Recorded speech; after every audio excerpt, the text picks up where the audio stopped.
Presidente Murilo do SENGE, obrigado pelo convite, parabéns pelo trabalho que você desenvolve. Alexandre, nosso companheiro do CEMIG, companheiro quando nós criamos a eficiência, pensando em energia nova, bem distribuída, moderna, pesquisada, e para ensinar o industrial a gastar menos energia e ter mais efeito, apesar de a CEMIG viver da venda de energia, né? Mas foi um avanço extraordinário. Hoje ela virou SIM, CEMIG SIM, e o Alexandre participou disso. Eu fico contente de vir ao SENGE por várias razões. A mais tocante delas é que eu vou fazer agora 50 anos de filiado ao SENGE. Eu me filiei ao SENGE no primeiro dia útil de janeiro de 75. Está aqui, ó. Então, em 2025, 50 anos. Então, isso para mim é... E essa carteirinha continua até da minha época, mesmo carteirinha. É um pouco de prazer e muito de orgulho, né? E, obviamente, quando eu vejo uma plateia de engenheiros, de gente de nível que quer o bem de Minas, do Brasil, eu fico contente e mais responsável, né? Eu não conheço, para citar nome, todos, mas alguns sim, né? Maria Helena trabalhou comigo, o Silvio Gross trabalhou comigo, o Cacheta é meu parceiro da Sociedade de Engenheiros e da atividade política, no momento que nós estivemos um pouco fora do nosso normal, né? Entramos nessa coisa louca, né? Alguns que já estão desde o tempo do sindicato, mas vamos lá. Essa introdução é apenas para abrir o nosso diálogo. Qual é o foco do nosso diálogo? Minas sempre foi um estado exemplo para o Brasil na área política, na área da ação empresarial, na área econômica, e muitos dos projetos mineiros geraram impacto no país inteiro. CEMIG foi e é e será durante muito tempo a melhor empresa de energia do país, e as outras que vieram depois, Copel e outras mais, copiaram o modelo das centrais elétricas de Minas Gerais, hoje Companhia Energética de Minas Gerais. Copasa, Codenge, Usiminas, Vale Rio Doce. A Vale, a matriz é no Rio, na Avenida Oswaldo Aranha. Não, a Vale é a empresa de Itabira. A engenharia da Vale é mineira. Os presidentes da Vale, em grande parte, eram mineiros. E tudo isso fez uma grande Minas Gerais. Vocês concordam? Essa grande Minas Gerais passou por um período extraordinário de desenvolvimento de 1951 a 55, quando o governador Juscelino Kubitschek, que tinha sido prefeito de Belo Horizonte, fez a Pampulha, fez a Avenida Antônio Carlos, contou, bom, deixa pra lá. Ele criou dois polos de desenvolvimento: a energia e o transporte. Por quê? Porque como ele tinha terminado o curso de medicina dele na Europa, na França, ele estava muito bem informado de que as empresas europeias não vinham para Minas porque aqui não tinha infraestrutura e não tinha energia. Então, ele resolveu romper esse ciclo de dúvida, criou a CEMIG, criou o DR, a expansão, né, do plano rodoviário de Minas Gerais, foi o primeiro na época, e isso começou a atrair as empresas. A mais impactante dela para Belo Horizonte foi a Manas, né? Bem, esse modelo ele levou para a área federal. E uma coisa nova que surgiu também na época foi o BNDES, e o BNDES começou a financiar empresas, etc., e o próprio Estado. Aí o que ocorre? Ocorre que Minas teve bons governos em que recolheu X, gastou X e não endividou. Teve governo que recolheu X, gastou X mais alguma coisa e fez uma pequena dívida. E isso foi aumentando, aumentando, aumentando, até o governo estadual do Dr. Eduardo Azeredo e o governo federal, professor Fernando Henrique Cardoso, quando foi imposta de cima para baixo, esse detalhe é importante, uma negociação da dívida dos estados e pegou Minas Gerais na veia. Ou seja, Minas assinou um contrato de renegociação da dívida, não é o que ela queria, é o que lhe foi imposto pelo governo federal. Uma taxa de juros elevadíssima, não é? E condições assim absurdas de correção e penalidades que, se não cumprisse, a possibilidade de não cumprir era grande. Então essa dívida começou e foi aumentando e foi ficando pesada e foi ficando fora do controle, até que chegou um ponto, né, já passado o governo Eduardo Azeredo, veio o governo Itamar Franco, Itamar com problemas de todo tipo e jeito, né? E depois do Itamar veio o governo Aécio, que tentou segurar, não conseguiu, e aí resolveu fazer algumas coisas, fugiu do esquema, aumentou a dívida, claro, né? E a dívida chegou no governo Pimentel a 110 bilhões de reais.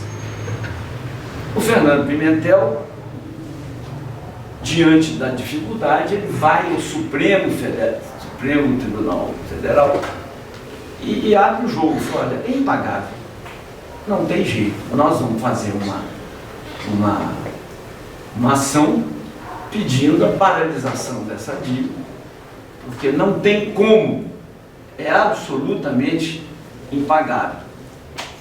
Se ganharmos, o governo federal vai ter que sentar conosco e renegociar. Não ganhou, mas pelo menos teve a liminar. E ao ter a liminar, o que aconteceu? Parou de pagar. E nesse exato momento, o Pimentel sai do governo e entra o atual governador.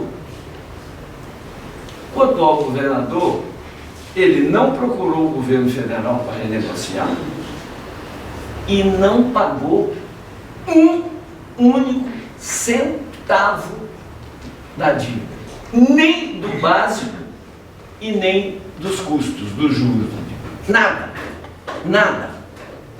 Ele pegou o Estado com 110 bilhões de dívida e hoje ela está em 166, 750 milhões. Incrível. Como é que sai dessa? Teoricamente, não tem saída. Por quê? O Estado arrecada muito mal. O governo não consegue empréstimo fora. Tá? Não é empréstimo fora, porque o empréstimo fora ele vem para fazer projetos. Ele não vem para solucionar a dívida pendente. E aí ficou uma situação quase insolúvel. Eu estava conversando com o João ali e brinquei, falei, olha, é a ideia do afogado. O sujeito está dentro do mar, afogando, morrendo. E aí vem um helicóptero lá de cima e joga uma boia para ele. O que ele faz? Pega a boia. Ele não vai olhar se a boia está murcha, está feia, bonita, está com a marca do time adversário, que ele não torce. Ele vai se salvar. É a analogia que eu faço hoje. O senador Rodrigo Pacheco, muito interessado em ajudar Minas, não só pelo interesse econômico, político, etc. e tal, mas obviamente ele tem uma dívida com Minas. Ele foi eleito senador, ele não fez aqui ainda uma grande marca, né? Ele tem ajudado muito, que eu sei, as prefeituras, mas são aquelas verbas menores, tipo quebra-galho municipal. Agora ele fez um grande projeto para aliviar a dívida de Minas. O que é o Propag? É isso. O governo do estado tem ativos, entrega alguns desses ativos ao governo federal, isso é passado por um processo de evaluation, ou seja, chegar-se a um valor respeitável, a diferença será paga? Não, a diferença terá um redutor que vai ser diminuído e a taxa será muito menor que a de hoje. Quase metade do que é hoje. Ora, a dívida muda de impagável para pagável. Mas tem uma escala de ações aí. A primeira delas tem que avaliar as empresas, não é? Segundo o governador Zema, eu tenho que citar o nome, né? O governador Zema, a CEMIG é uma empresa muito ruim. A Copasa é vagabunda. O adjetivo não é meu, hein? Não estou inventando, não. Foi falado na cidade de Paracatu, em público. A Copasa é uma empresa vagabunda. Né? E a Codemig virou a tábua de salvação. Só que o valuation da CEMIG está muito maior do que ele imaginava. Da Copasa, médio. E da Codemig está até levemente menor do que se imaginou no início. Em números redondos e sem compromisso, porque eu não sou de governo, eu não posso falar em compromisso. Estou falando no meu chutômetro. Em números redondos, as três empresas somadas atingiriam um teto próximo de 80 bilhões de reais, que dá mais ou menos a metade da dívida. Então, Minas deve 160, 166, 160, metade 80. 80 fica pago com as ações da CEMIG, Copasa e Codemig. E os outros 80? Tem o fator de redução, cai, se não me engano, para 58. O 58 vai ser pago? Vai. Com uma carência de 1 ano sem pagar e depois um payback de 6. Todo mundo entendeu? 160, 80 vai em empresas mineiras. A dívida fica em 80. Fator de redução leva para 56. Esse 56, primeiro ano não paga, porque senão mata o próximo governador. O governador já entra devendo 160 mil, está morto. Primeiro ano não paga e a partir do segundo ano paga uma taxa muito menor do que paga hoje. Bem, mas podia ser melhor, podia, mas é a história da boia. Minas está afogando no mar, está julgando o senador Rodrigo Pacheco e obviamente o governo que está aceitando, e aí a Simone Tebet, ministro do Planejamento, também já deu ok, o ministro Fernando Haddad, muito injustiçado na mídia, principalmente carioca, não é? Já aceitaram, então agora tem que formatar a avaliação das empresas, a transmissão das ações para a área federal, documentar-se isso, tudo tem que ficar pronto até 31 de agosto, se não me engano. Porque isso já prorrogou, já houve 3 ou 4 prorrogações. A última agora, se não me engano, é 31 de agosto. Quer dizer, 1º de setembro teremos um status novo. Agora, o que na minha visão, ajuda? Ajuda porque o momento agora é político e daqui 2 anos ele é mais político ainda. Então isso força, cria um ambiente pró-solução. Agora, o que atrapalha? Atrapalha porque o atual governador ele não ajuda. O atual governador, gente, chega ao desplante de sair da reunião do Ministério da Fazenda com o Rodrigo Pacheco junto, com o secretário do Tesouro junto, ele abre a porta e sai enquanto o repórter mete o pau no Rodrigo Pacheco, no secretário do governo Lula. Não estou fazendo figura de retórica aqui, porque eu não estou discutindo política. Nós estamos aqui numa casa de engenheiros, eu sou engenheiro e a missão nossa é tentar salvar as empresas de engenharia mineiras. Né? No nosso diálogo não é só para criticar, para buscar caminhos. Mas, gente, isso é uma barbárie. Você vai na minha casa, eu te recebo bem, sirvo um belo almoço, ofereço 3 tipos de sobremesa, um café especial, e você sai lá de casa e já sai metendo pau em mim, na comida, na casa, no vizinho, quem estava lá comigo, no companheiro que sentou na... Uai, pelo amor de Deus, tá parecendo coisa de paranoico, de débil mental, de quem nem conhece a Adélia Prado. Não faça isso comigo, não. Não fica parecendo uma coisa assim? Bem, mas isso vai ser superado também. Por quê? Porque Minas merece, né? E o governador atual, ele ainda tem 2 anos, além desse de mandato, sob a nova égide. Ele vai desfrutar do mal que ele fez. Ele fez o mal e vai desfrutar o lado bom disso. Ora, então, eu sou inteiramente favorável que o Senado aprove o projeto, que se for para o governo que seja sancionado, se tiver que passar na Câmara, acho que não tem, porque não é PEC, né? E isso vire uma realidade o quanto antes para Minas Gerais. Porque Minas, sem isso, gente, não tem solução. Você sabe quantos quilômetros de asfalto, de estrada nova foram abertos em Minas Gerais? 0. Papel aqui, papel tem significado. Asfalto novo, um trecho. A fazenda dele? Bom, certo.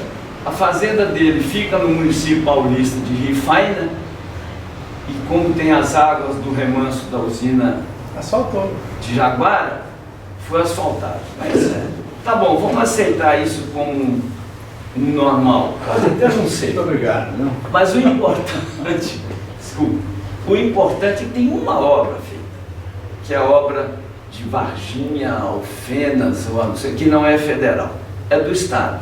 Que foi licitada no governo Pimentel. Sim, eu ia completar, licitada no governo Pimentel, concluída agora. E o que o governador já fez? 2 pedágios. Não inaugurou não, mas os pedágios já estão lá cobrando. Quer dizer, essa é a mentalidade capitalista, não é a mentalidade supercapitalista que quer privatizar o Estado. Eu dialoguei com um deles, falei com ele: ô meu amigo, você não quer privatizar a CEMIG e a Copasa, você quer privatizar o governo. Você quer privatizar o governo, você quer que não tenha governo, né? Isso aí nem na Constituição mais liberal do mundo imaginada, sei lá, por Weiner ou por todos esses constitucionalistas famosos no mundo, existe isso. Porque antes de ter a nação, tem a população. Antes de ter o Estado, tem gente. Então você está tratando com gente, com pessoa que acerta, que erra, que estuda, que trabalha, que produz, que entra no PIB, etc. Então tem que ter a visão social. É a grande diferença que eu sempre defendo da CEMIG para as outras empresas. Ah, Luiz, você foi contra a privatização da CEMIG, você não foi contra a privatização da Eletrobras. Eu já escutei isso um dia.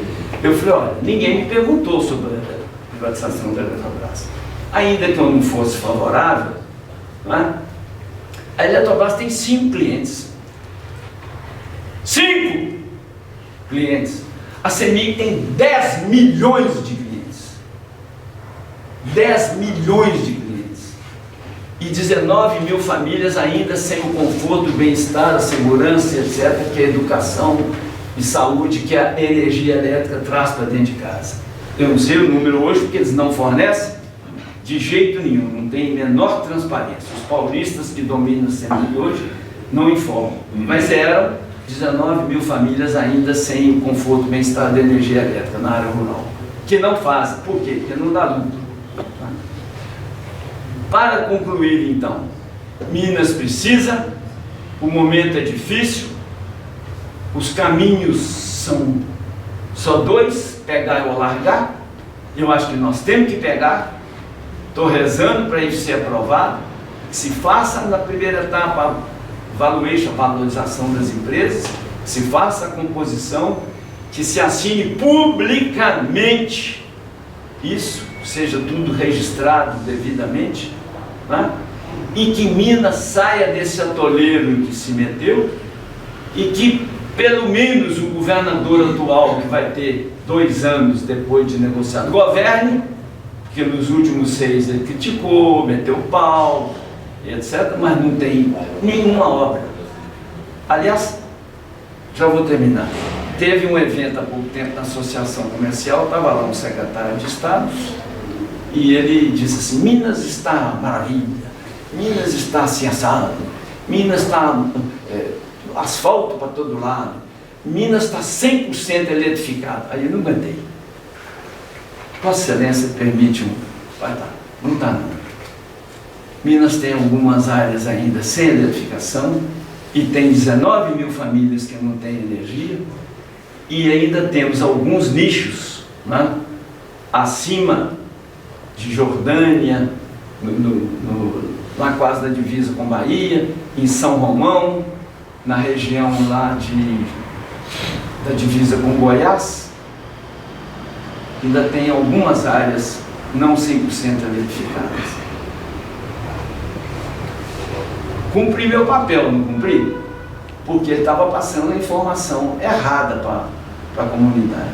Então eu espero que esse governo, na nova função, governe, que faça, que mostre, e para a gente mineiro não tem mais vergonha, porque quando a gente vai para São Paulo hoje, eu imagino na sua área, na sua, em outras áreas, a vergonha que a gente passa. A gente vê obra para todo lado, números para todo lado, e aqui nós não temos nenhuma obra para mostrar em nada. Em aeroporto não tem, em rodoviária não tem, em hospital não tem, em posto de saúde não tem, em parque de exposição não tem, em creche não tem, em delegacia de polícia não tem. A criminalidade aumentou, mas não tem. E na nossa área, então, de desenvolvimento, seja estrada, seja linha de transmissão, tem alguma linha de CEMIG, tem, mas no geral o governo atual não tem nada para mostrar. Pelo menos que ele mostre a dignidade de quanto antes assinar essa nova Propag, e que Minas saia desse terrível atoleiro em que se meteu, e que possa governar, tocar, melhorar, cumprir, e que cada um de nós passe a viver um pouco melhor, sem os perrengues que temos passado nesses últimos 5 anos e meio, sem nada para mostrar de Minas, a não ser um lamento. E vamos sair do lamento, porque nós somos otimistas, nós somos engenharia, a engenharia é para resolver, a engenharia é para modificar, e a engenharia também é para, como disse Guimarães Rosa, o maior, ou pelo menos um dos maiores escritores mineiros, o que a vida quer da gente mesmo é coragem. E vamos a ela e vamos mudar. Obrigado.